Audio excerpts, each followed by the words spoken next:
The world of marketing and PR has turned into quite the frenzy, and it's not easy to navigate the ever-changing landscape. Join me in my journey to learn from the best, as some of the world's top marketing and PR professionals share their stories on ways you can harness these changes to grow your brand. It's time to fuel the frenzy.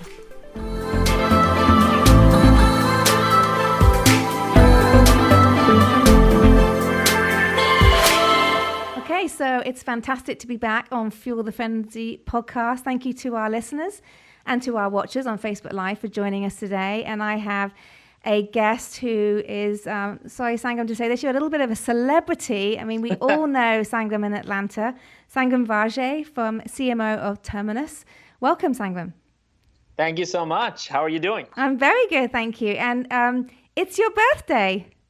Yeah, it's my birthday today, so this is so important. I'm right here on my birthday. I think this is my birthday gift. Yeah, I'm just feeling extremely proud to be talking to you on your birthday. So I'm not going to ask you how old you are. I just hope you're going to go out tonight and have a lovely evening with your family. And yep, that's the plan. Yeah, so good on you. So I'm excited to have you on the show. I'm based in Atlanta like you are, and we hear the Terminus name come up all the time. You guys do a phenomenal job with your marketing. I thought you would be a very good guest to have on our show today to really talk about all the great things, or specifically account-based marketing. Maybe you can explain to our listeners exactly what account-based marketing is initially. And before you do that, Sangram, why don't you just give us a little bit of background on yourself? Yeah, sure. So I think most recently, the most relevant is I ran marketing at Pardot and went through the acquisition of ExactTarget and Salesforce. I spent a couple of years at Salesforce, and prior to that, I had just other marketing roles.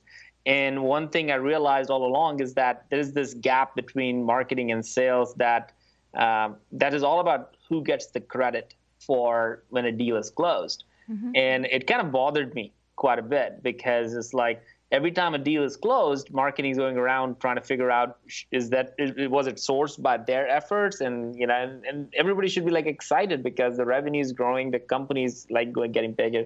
So it kind of bothered me quite a bit. That led to the kind of genesis of Terminus and account-based marketing, because what I recognized was nobody really closes a lead. Which is kind of fascinating. You think about how much marketing is all big and everybody's thinking about it, but nobody really closes a lead. Mm-hmm. Everybody is actually closing an account. So if you talk to any salesperson, what they're doing is they're closing an account. They're called account executives, not lead executives. So you kind of start thinking about we got it as marketers, we got it wrong in some ways of what we want to focus on. So long story short, we started a company called Terminus. Terminus, by the way, just for people who like to play Friday trivia games, Terminus is the original name of the city of Atlanta. So if nothing else, that might be a good thing to kind of take away from this podcast. You're right. I didn't know that, I don't think. So Terminus used to be the name for Atlanta before. So when did it get renamed? I don't know the exact dates, but it was Terminus, and then it became Marthasville, and then it became Atlanta. Right. So there's a lot of history there. Yeah, that's great. And it's great that you guys have got the name now. Yeah, we have the name, and we're in the Terminus building, which is weird in a sense and pretty cool at the same time. So in general, the whole idea of account-based marketing is exactly that. We got to be focusing on accounts, mm-hmm. because that's what we close. We don't close Sally and Sarah or Sangram. Mm-hmm. We actually close JP Morgan or Chase or Bank of America. Yeah. So it makes sense. And the second part was we actually are focused on more people in the decision-making process. So if you're doing a B2C selling, like a Nike shoe, for example, then you only need to kind of engage with one person, mm-hmm. right? But in B2B, there are 5, 7, if not 10 or 15 people, depending upon the deal size, depending upon the size of the business. So there are more people part of the decision-making process. So even further, it doesn't make any sense to focus on leads. You have to focus on the entire account. So that's the second gap kind of we saw in the marketplace. And that kind of led to the idea of flipping the funnel, and kind of started with the idea of like, what if it has to be a funnel, let's try to flip it, and came up with the idea of Flip My Funnel, which thankfully has been really, really well received by the market, and also ended up writing the book on account-based marketing that Wiley's published. So it's been quite a journey in the last couple of years. Yeah, I see all the coverage, I read the coverage, and then just recently you got nominated again, I think your second year in the row by the Inc. Inc. 500, was it, for the best workplace company? I think we are the best places to work in Atlanta. Best places to work. Yeah. Yeah, and so we're very, very proud and we're very humbled by that. Yeah, well, I believe, and I hope this isn't too much to say, but you're definitely creating a cult around account-based marketing, and the whole Flip My Funnel philosophy makes so much sense. But maybe you can talk us through that, because many people probably are still, the funnels are maybe the wrong way up. They got this. They are just trying to target so many people at one time, and this is B2B businesses. So can you explain to me how are things changing? How do you do it? Yeah. So the problem is, and it's a really good question, Sarah, because the problem is kind of staring straight at our face. The stat out there by Forrester is pretty loud and clear that says less than 1% of the leads are turning into customers. So let me pause there for a second for people to kind of let that sink in. It's like, 1%. If less than 1% of the leads are turning into customers, then what are we really doing, right? And I think that's really the problem with the traditional funnel, because it's broad at the top and narrow at the bottom, which means you have to go through this process of filtering to find the right people and see if the right people convert.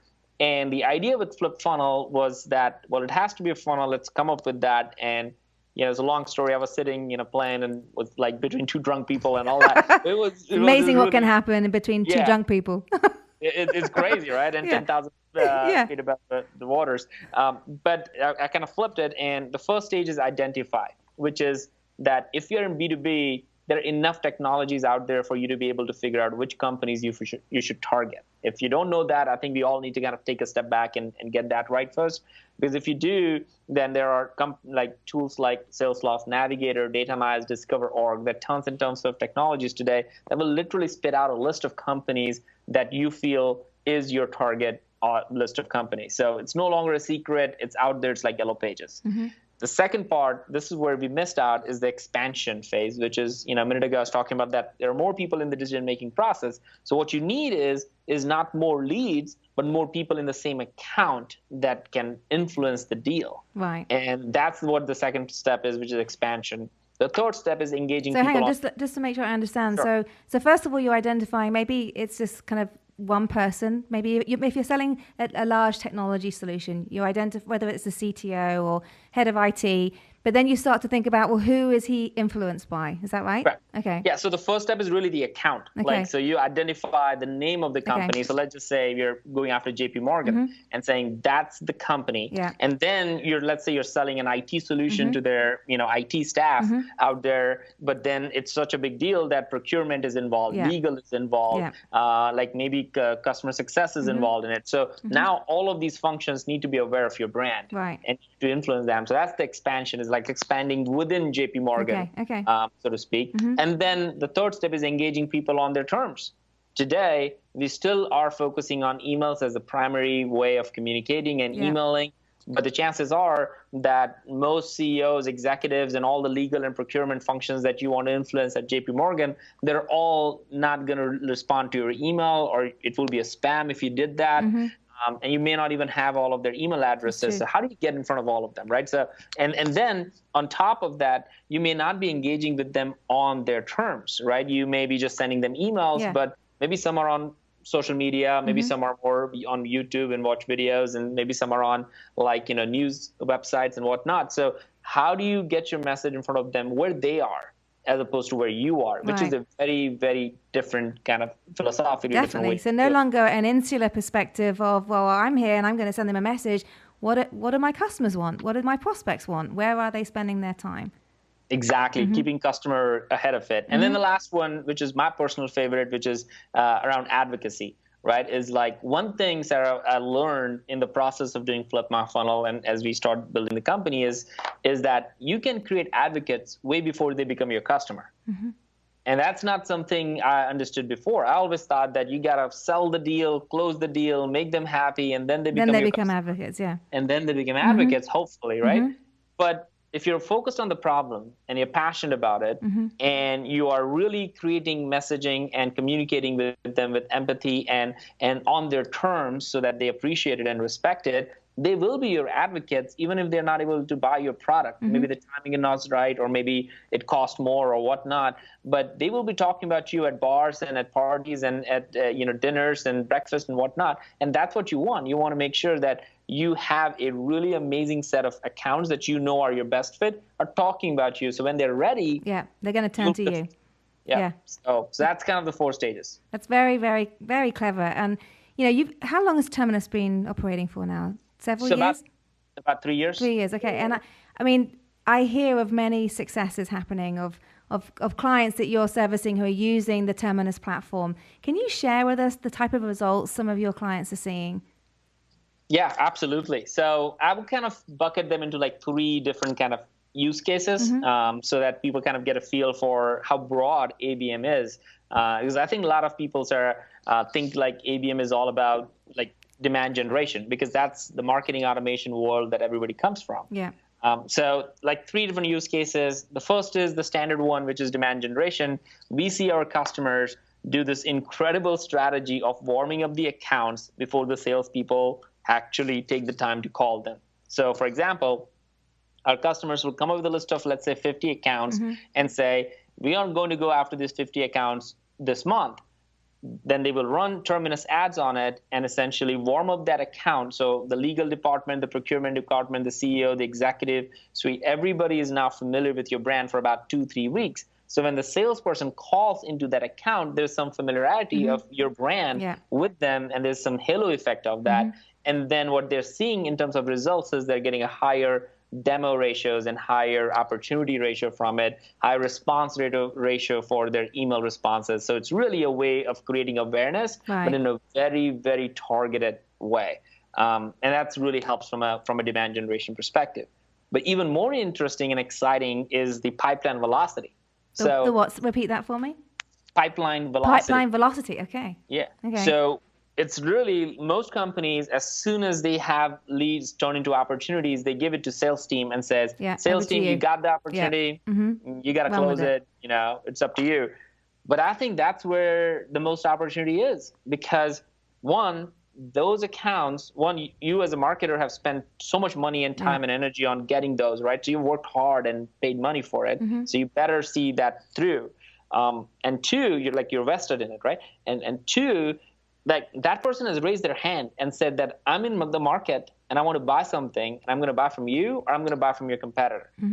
And you already know your sales cycle. You already know enough about that account now. Like, why wouldn't you go full on those accounts, right? So increasing the pipeline velocity is a big deal that marketers can now do it. So we have seen customers, as soon as they accounts turn into opportunities, they run Terminus campaign, they get everybody engaged in that account with the message anywhere they go for, let's say, 30 or 60 days, based on their job title or based on their seniority or based on function, so that it can be very customized. And then they actually see a higher velocity of those deals, which means they're closing faster and having a higher win rate. So at that stage, are you suggesting then that sales shouldn't do anything? That it should, so simultaneously the sales team can be putting in their calls, doing what they want to be doing, but alongside that is the account-based marketing platform working in terms of building that momentum internally? Exactly. You hit it on the nail on the head, right? Because it's all about giving air cover to sales, so that sales is not left alone to their devices to focus on that one person. Marketing can say, you know what, I will help you with those 20 accounts that are sitting and stuck in your pipeline by running this air cover, and I will tell you which of these accounts are actually having more engagement on the website, so you can now focus on those 10 accounts of those 50 because they have the highest propensity to close. You can imagine how powerful and empowering that conversation can be. I bet the sales team must love it when their company goes and buys a Terminus platform. I mean, that's where we see, like, it's this ton of influence is just insanely amazing. It's the part where the marketer almost says and shows that they care about the fact that sales is working hard to close the deal, because sales is hard.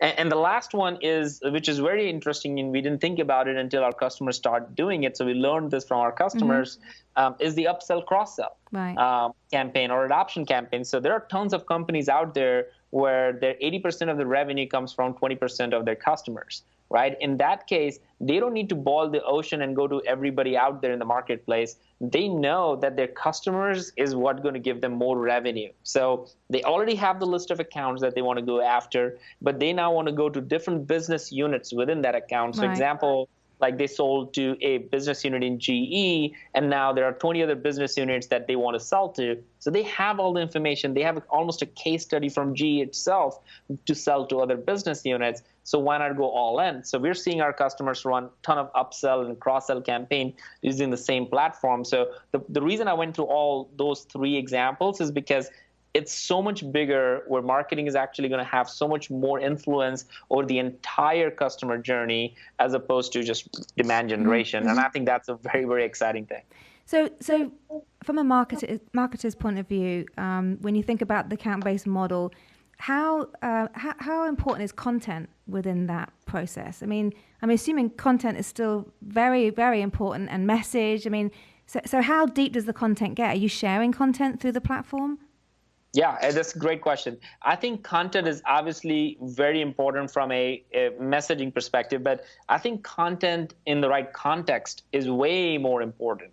So meaning, if something is if an account is in pipeline stage, right? And if the message in front of them through like standard marketing or advertising is take a demo, it's kind of a mismatch, because that account is already in an opportunity stage. Why are we showing them? It doesn't make any sense, right? It has a poor experience and stuff.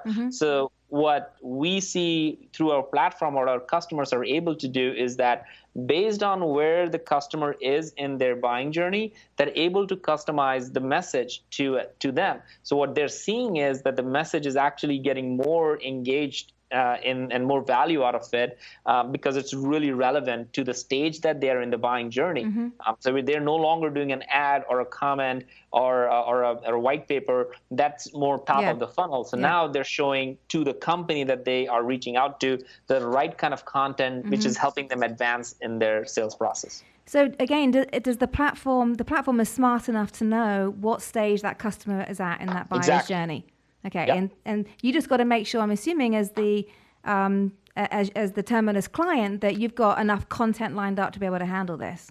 Correct? Right. I mean, for the funniest and the best thing is, marketers are already creating a ton of content. Like there's no dearth of content, but the problem is, and there are like, I think, stats that I'm sure you are aware of too, is like more and more, like almost 50 or 60% of the content that marketing creates is never used. And that's the problem that we feel like this can solve too. Is like, it doesn't matter, just focus on things now that you're matter. Actually utilizing it and really pushing it through a platform to reach people on, at when they want to receive it at the right time of the journey. It's very scientific but great. I mean, if there's a platform which you can actually know when to push things at the right time, and I mean, it's going to pull people down that pipe. It's naturally going to do it, isn't it?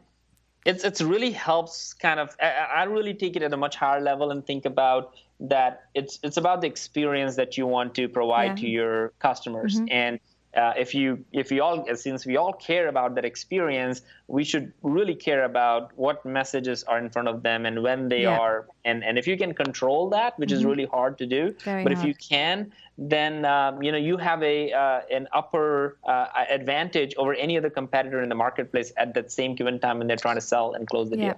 So can you just give me an example of how do you think Terminus compares to like a Pardot? Sure.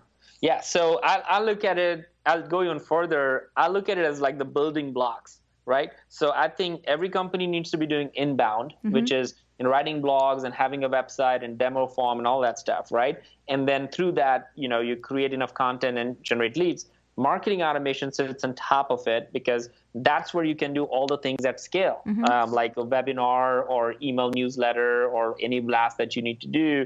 You can do all that stuff and capture all that stuff. So inbound technologies and then marketing automation. And then ABM sit on top of that, which is like, ABM is not about sending in mass email or mass advertising to all the contacts in your database. It's about strategically tiering the accounts into different tiers and having a very personalized segmented messaging for tiers that your sales team is working on. I think the biggest and the biggest advantage and the difference there is that you can do marketing automation, like you can send newsletter and webinar without even talking to your sales team, and you can do those things. I haven't seen a single customer successful in doing account-based marketing and using Terminus, for example, not having full buy-in on the sales side. So it really brings sales and marketing because there's nothing about mass emailing or mass advertising. Every single account or every set of accounts that you're sending messages to across mobile, Facebook, LinkedIn, web, all those different channels through Terminus, you actually are taking the time to plan it, show it, measure success from it, conversion from it, but it's at the level of accounts, which is a much higher level than marketing automation. Right.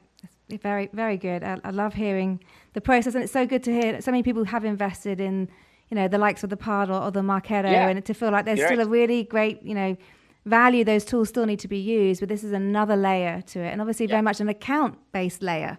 Correct. So it's a more strategic layer in some ways, because none of the stuff that you do in Terminus and ABM-oriented tools would be at so much scale as it can be at the marketing out, because you do need to send newsletter, you do need to let people know about webinars, you do need to talk about stuff at like that is a little bit more generic in nature. But when you go to like very personalized, specific things for every account, you have to be a little bit more strategic, and that's the area that we fill in. Right.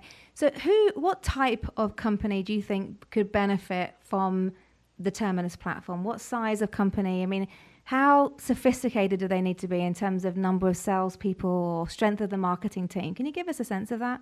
Yeah, sure. So I think what we learned, which is what wasn't something we were thinking about, it really, I could say like at a highest level, it's like 100 employees and more, targeting mid-market enterprise companies. Okay. But for the most part, it really depends on who our customers are selling to. That matters. So if you are selling to a mid-market enterprise company, we are a great solution for you. Right. Because then you're actually looking at a bigger company, longer sales cycle, more people in the decision-making process. You need more air cover, and Terminus kind of helps you with that. If you're selling to, even if you're, let's say, an enterprise company, but if you're selling to small SMB companies like 1 to 2 people or 10 people, agency shops or anything like that, then it may not be the most relevant tool for you. There's less people to influence within that account, isn't there? Correct. Yeah. Right. So you could do that. Yeah. And the other part to kind of think about is that, well, you could go and have a really high degree of influence, because then at that point, you would rather put an ad in front of all the 10 people, right? Yeah. Not just 1 or 2. So there's not a lot of segmentation there. So you could do that, but typically if you're going, that small, then the size of your deals are not that big, right? So it's really is who your customer is and who they are selling to. And we feel like, if they're selling to mid-market enterprise, larger deal size like 15K ACV or more, it's a sweet spot for us. Right. This is great educational content, I think, for people who haven't understood ABM, or even if they had, the way you explain it, Sangram, and your passion comes through. That's always been what I've loved about you. So, you have to have passion to do what you do, and I'm sure you excite your customers all the time, because you're excited about account-based marketing, and that's I love it. Yeah, I know you love it. So I love that about what you do. So just briefly tell me, what is next for Terminus? I mean, Flip My Funnel seems to have, again, that's a bit of a cult status on its own. Nikki has done a phenomenal job, hasn't she, with Flip My Funnel? And I'm sure she is spectacular. Yeah. We are always impressed. We watch her on Twitter a lot. And so, what is next? Can you give us a little brief insight? What can customers expect what's next from Terminus? Yeah, great question. I think a couple of things. One, I think we just raised another round, Series B, and we had HubSpot as one of our investors, which kind of is really cool, right? Okay. Yeah, for an Atlanta company to kind of really not only raise money, but raise money from companies that have been there and pioneered, right? They are the pioneers of inbound, and we're doing for ABM, right? So it's kind of, there's some synergy from the kind of company we want to build. So I think it kind of sets up right in that direction. Yeah. The second part that we're very excited about is that we're starting to show people a metric that people haven't really thought about and talked about a lot, which is time. So most people are still looking at the KPI for marketing as number of leads and number of accounts closed. And what we're talking about, and through our product, we're able to show them is that, look, the people who are going to buy from you are typically the people who actually spend the most time with you. Right. There is that correlation with it. And in order to figure out how much time somebody has spent with you, you need to see their activities and stuff. So literally what happens is, if you're targeting, let's say, on the subject of time, I'm so sorry, but our time is running out. I'm so sorry to do this to you, because so we can expect something happening great around time, and obviously this big investment round with HubSpot behind it is phenomenal. Yep. So I'm sorry to cut you short. I think it just shows that we need to have you back on the show. If I can leave people with time, that's really what we're focusing on. That's good. Okay, so well, Sangram, thank you so much for joining us. We're going to make sure that our customers know how to our listeners know how to contact you. We'll, share your details if that's okay, so they can reach out to Terminus. But it's been a pleasure to have you on the show. Like I say, I love your passion. You guys are going so far, and I'm proud that you're here in Atlanta with us as well. So, all right, thank you so much.